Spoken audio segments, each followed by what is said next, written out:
حسین کے لیے کہا مولا میں نے بھی مرثیہ کہا کہ مجھے سناؤ میں گریہ کرنا چاہتا ہوں، وہ مصائب پڑھو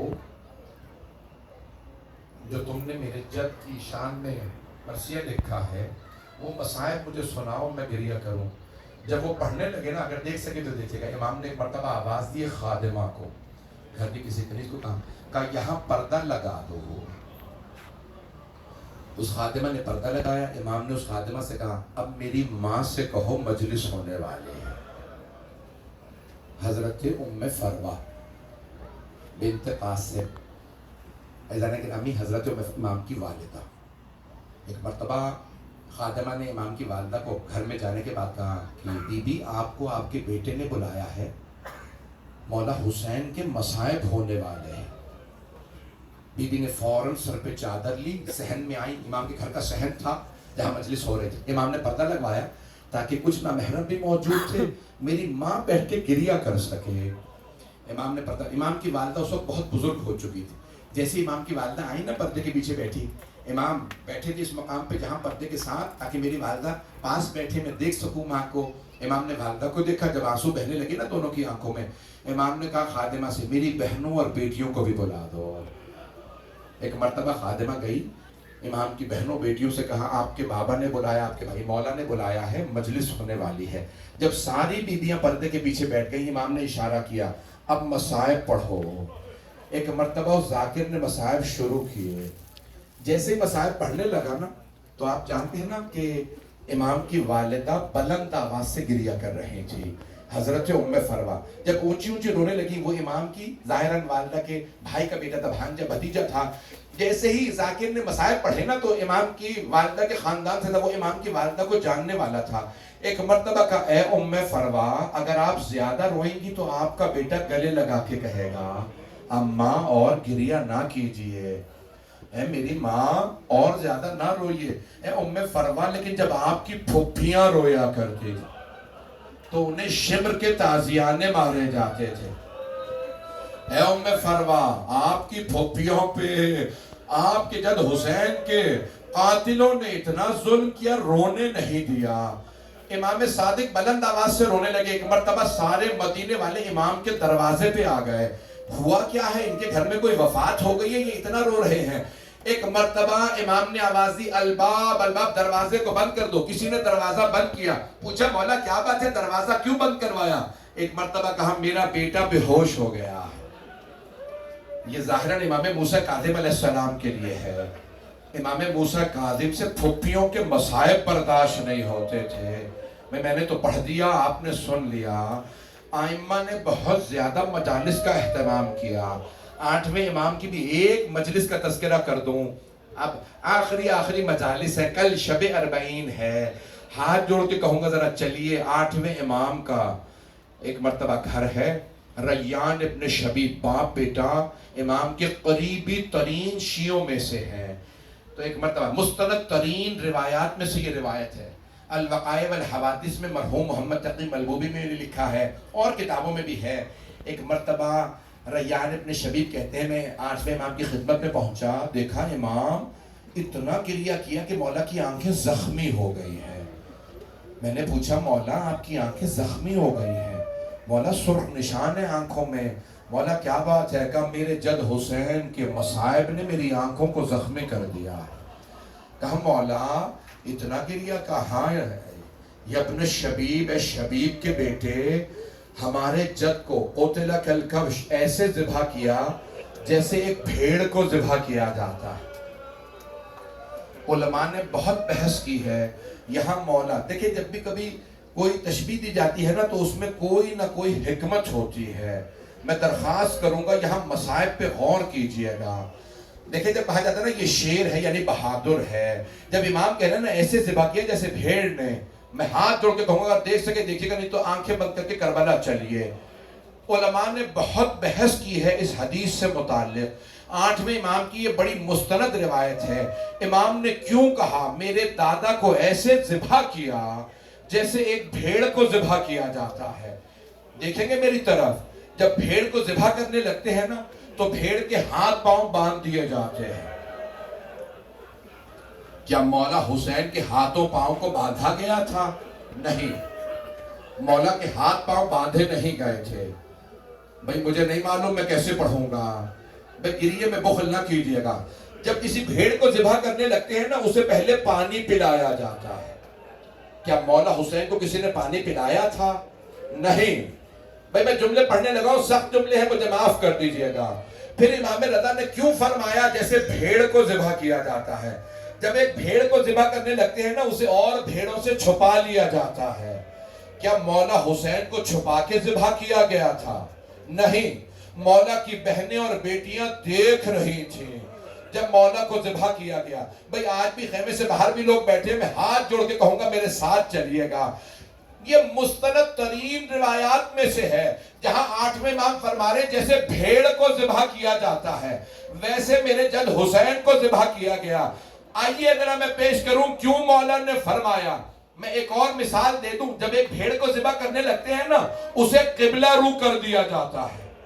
کیا مولا حسین کو قبلہ رو کیا گیا تھا؟ نہیں، خدا کی قسم نہیں۔ اب پھر مولا امام رضا علیہ السلام نے کیوں فرمایا میرے دادا کو ایسے ذبح کیا جیسے ایک بھیڑ کو ذبح کیا جاتا ہے؟ خدا کی قسم علماء نے لکھا جب کوئی بھیڑ کو ذبح کرتا ہے نا تو کوئی روکنے والا نہیں ہوتا، کوئی نہیں کہتا مت مارو، ہر آدمی کہتا بھیڑ کو مار رہے کیا تکلیف ہے؟ امام رضا کہتے ہیں کوئی روکنے والا نہیں تھا، سب راضی کھڑے تھے، مار دو حسین کو، مجھے کیا؟ بس ایک بہن رو رو کے کہہ رہی تھی مت مارو۔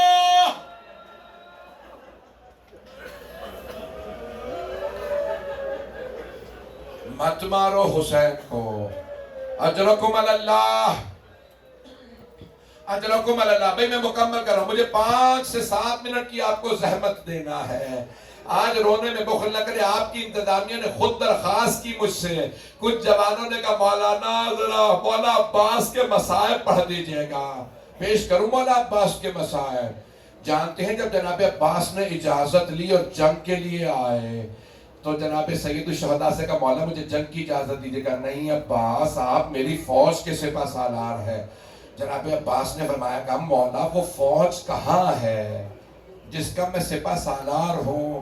کہا مولا گودوں کے پالے بچے مارے گئے، مولا مجھے ایک مرتبہ مہلت دیجئے میں دشمنوں کو دیکھ لوں گا۔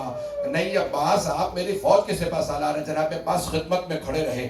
ایک مرتبہ مولا عباس کے کانوں میں آواز آئی کہ کچھ بچے ایک خیمے میں مشکیزیں ہلا ہلا کے دیکھ رہے ہیں۔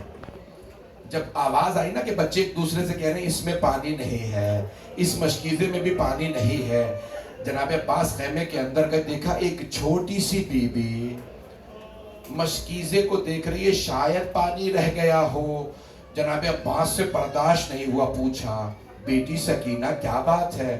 کہا چچا عباس پیاس لگی ہے لیکن پانی نہیں ہے، بچے تڑپ رہے تھے، ہم دیکھنے آئے تھے شاید پانی ہو۔ کہا بی بی مشکیزہ لیجئے میرے ساتھ چلیے، اپنے بابا سے کہیے مجھے پانی لانے کی اجازت دے دیں۔ ایک مرتبہ جناب سکینہ نے کہا بابا چچا سے کہیے ہمیں پانی لا دیں۔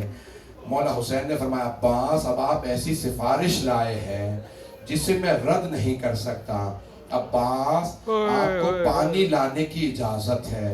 جناب عباس نے فوراً مشکیزہ کاندھے پہ رکھا، علم ہاتھ میں لیا، جیسے ہی جانے لگے مولا حسین نے آواز دی عباس ذرا آخری مرتبہ زینب سے مل لے۔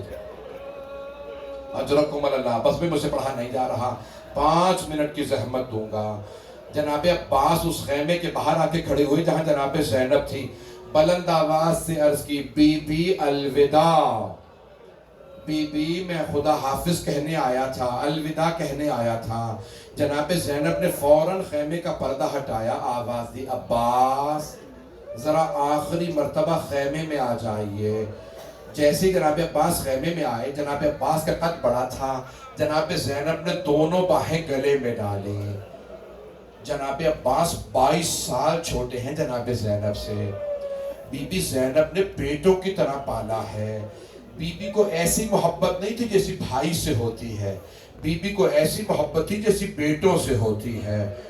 ایک مرتبہ بی بی نے دونوں باہیں گلے میں ڈالی، کہا عباس جب میں پہلی مرتبہ کوفے آئی تھی تو بابا نے فرمایا تھا زینب اسی شہر میں آپ کو قیدی بنا کے لایا جائے. عباس مجھے یقین تھا ایسا ہوگا کہ مجھے قیدی بنایا جائے کیونکہ بابا نے فرمایا تھا، لیکن عباس میں سوچا کرتی تھی کس کی ہمت ہوگی مجھے قیدی بنائے، میرا عباس جیسا بھائی ہے.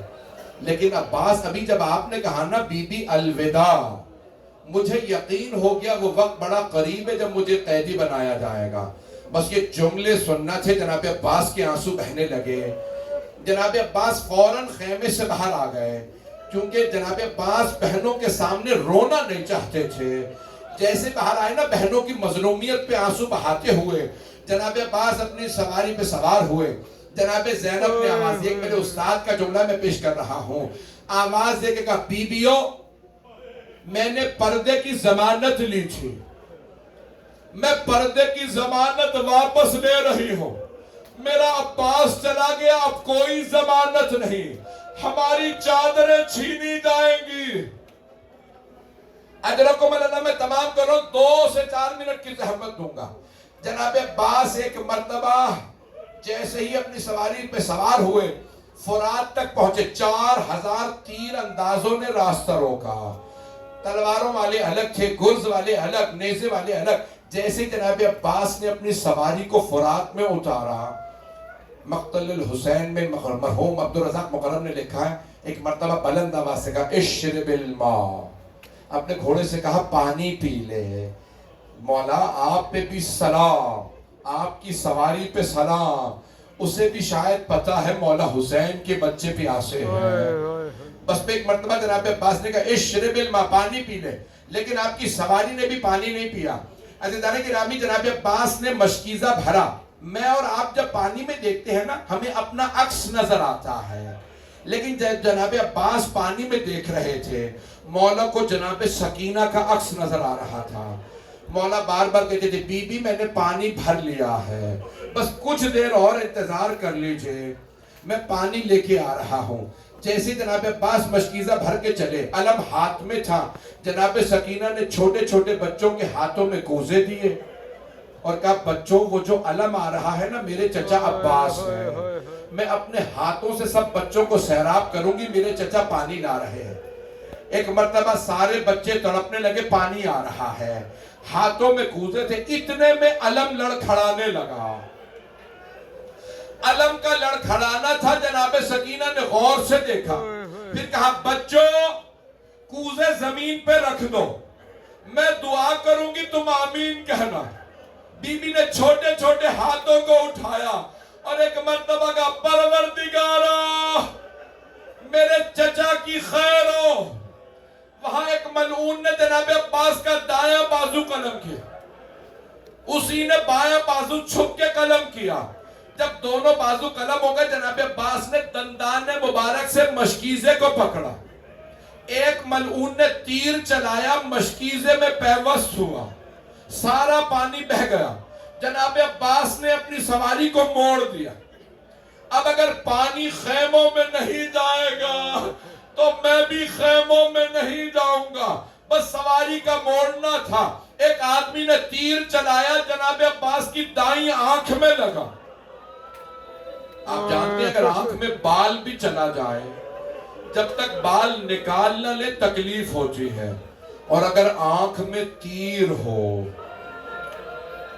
اور جس کو تیر لگا ہو اس کے ہاتھ نہ ہو، تیر نکالے تو کیسے نکالے. جناب عباس نے سر کو جھٹکا، تیر نہیں نکلا. ایک مرتبہ سر جھکایا، گھٹنوں سے تیر کو پکڑا. جب سر جھکایا تو سر سے خول اتر گیا، وہ جو آرمر تھا وہ اتر گیا. ایک ملعون نے آواز دی عباس کے سر پہ خول نہیں ہے. ایک ملعون نے آگے بڑھ کے سر میں گرز مارا. جیسے ہی گرز لگا جناب عباس نے آواز دی مولا میری مدد کو آئیے، مولا میرے سر میں گرز لگا. اجرکم اللہ، اجرکم اللہ. بھائی وقت تمام ہو گیا، مجھے صرف 1 منٹ کی زحمت دینی ہے. مقتل میں لکھا جناب عباس جیسے ہی مولا حسین کو آواز دی نا، مولا حسین تیزی سے بڑھے. صحاب رحمت میں ہے مولا حسین نے زلجھنا کو ایڈ لگائی، جیسے ہی آگے بڑھے ایک مقام پہ زلجھنا رک گیا. مولا حسین زلجھنا سے اترے، زمین پہ دیکھا ایک بازو پڑا ہے، بازو اٹھا کے سینے سے لگایا اور ایک مرتبہ روک کے فرمایا میرے عباس کا بازو قلم ہو گیا. مولا آگے بڑھے، دیکھا دوسرا بازو پڑا ہے. آقا یزدی نے لکھا ہے صحابہ رحمت میں مولا حسین نے دونوں بازو اٹھائے، آگے بڑھے، دیکھا جناب عباس پورے بدن پہ لوگوں نے گرز مارے ہیں. مولا نے سر اٹھا کے زانوں پہ رکھا. ایک مرتبہ جناب عباس نے جناب سید الشہداء کی خدمت میں عرض کیا مولا میری ایک آنکھ میں تیر لگا ہے، دوسری میں خون بھرا ہے، اگر زحمت نہ ہو تو مولا میری آنکھ سے خون صاف کر دیجئے. مولا میری ماں نے مجھے بتایا تھا جب میں دنیا میں آیا میں نے آپ کی زیارت کی تھی. مولا میں دنیا سے جاتے میں آپ کی زیارت کرنا چاہتا ہوں، لیکن مولا میری ماں سے کہیے گا میں نے نافرمانی نہیں کی تھی. مولا میری ماں نے کہا تھا کبھی حسن و حسین سے کام نہ کہیے گا. مولا میں کبھی زحمت نہ دیتا اگر میرے ہاتھ سلامت ہوتے. مولا حسین نے اپنی ابا کے دامن سے خون صاف کیا. بھائی آخری جملہ سن لیجئے، جناب عباس نے کہا مولا میرے لاشے کو خیمے میں نہ لے جائیے گا، مولا مجھے آپ کی بیٹی سکینہ سے شرم آئے گی. مولا میں پانی کا وعدہ کر کے آیا تھا، مولا میں پانی لے آیا تھا، لیکن ایک ملعون نے تیر چلایا پانی بہہ گیا.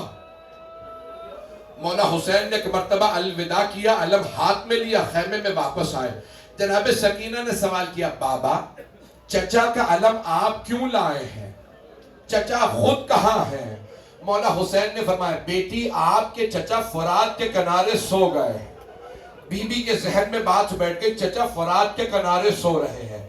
جب شام غریبہ میں بی بی کو تماچا لگا، بی بی نے فرات کا رخ کیا، بلند آواز سے کہا چچا ابا اب تو واپس آ جائیے. الا لعنت اللہ علی القوم الظالمین.